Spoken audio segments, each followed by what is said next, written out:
नमस्कार दोस्तों, आज दिन में बज 4 में जा रही भागवत सुनने को। नमस्कार दोस्तों, पार्वती साहब ब्लॉग में आपका स्वागत है। मैं आज जा रहा है भागवत सुनने को।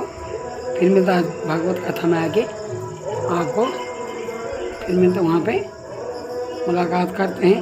पीछे भागवत हो रहा हमारे घर के सामने। सबको जो है राम नहीं देखते हैं। कपिल भगवान कहते हैं वो सब में राम में, सब में परमात्मा का ही दर्शन करते हैं। भगवान की महिमा सुनकर के श्रद्धा उत्पन्न हो जाती है मन में। जब भगवान की कथाओं को सुनते हैं श्रद्धा से, भगवान की महिमा को सुनते हैं, तो हमारा मन धीरे धीरे श्रद्धा से उत्पन्न होने लगता है, धीरे धीरे प्रेम जागृत होने लगता है। इसलिए सबसे बढ़िया साधन है सत्संग सुनो। संत महात्माओं की वाणी से जो है संतों का सत्संग सुनो।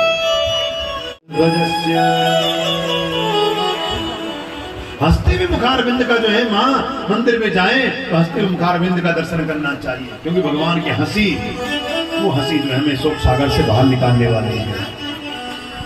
और भगवान के चरणों का दर्शन करना चाहिए, क्योंकि चरणों का दर्शन करने से हमारे हृदय के सारे पाप ताप सब नष्ट हो जाते हैं। क्योंकि भगवान के चरणों में वो चिन्ह है जो हमारे पाप ताप को सबको समाप्त कर देते हैं। इसलिए माँ हमें नित्य प्रति मंदिर में जाकर के भगवान के दर्शन करने चाहिए। गाओगे नहीं तो आएगा कहाँ से? बिना गाए हुए कुछ आने वाला नहीं है, क्योंकि पेड़ से सीखकर कोई नहीं आता।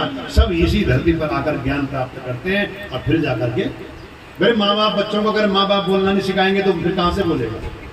जब सिखा रहे तभी ना, पेड़ से सीखकर कोई नहीं आ रहा। तो जो कुछ भी इस पृथ्वी पर है, इसलिए जब हम गाएंगे तभी जाकर भजन बोल पाएंगे। जब गाएंगे नहीं तो भजन आएगा कहाँ से? इसलिए भजन गाओ।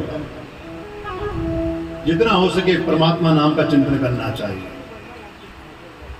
माता देवहूति ने कपिल भगवान के नाम मुखारविंद से दिव्य कथा का जो है श्रवण किया, तो माता देवहूति उन प्रसंगों को सुनकर के, शाम के उपदेश को सुनकर के सिद्धा नाम की नदी बनकर बहने लगी।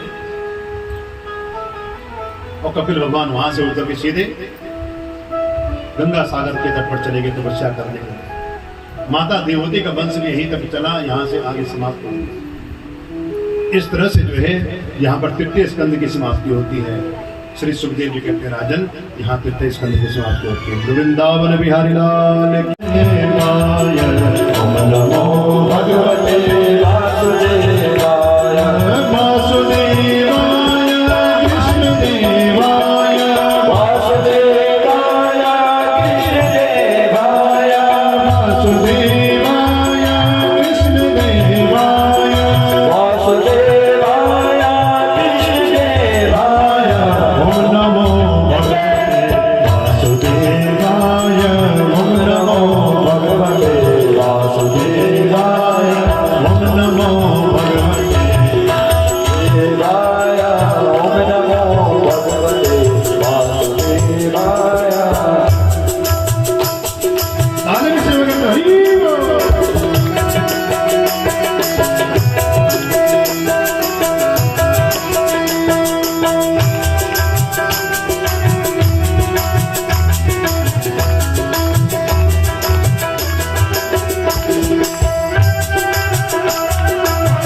भगवान नाम का चिंतन कर रहे थे।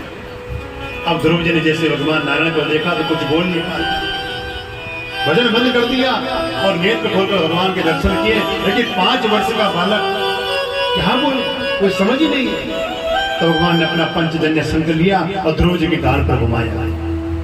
जैसे ध्रुव जी की गाल पर अपना पंचजन्य संग घुमाया, सतम विभक्तं मदद्विदं हरि ज्ञात्वा सर्वस्य हृदयवस्थितः कीर्तांजलि ब्रह्ममयेन कम्मुना स्पर्श्य बालं कृपया कपोले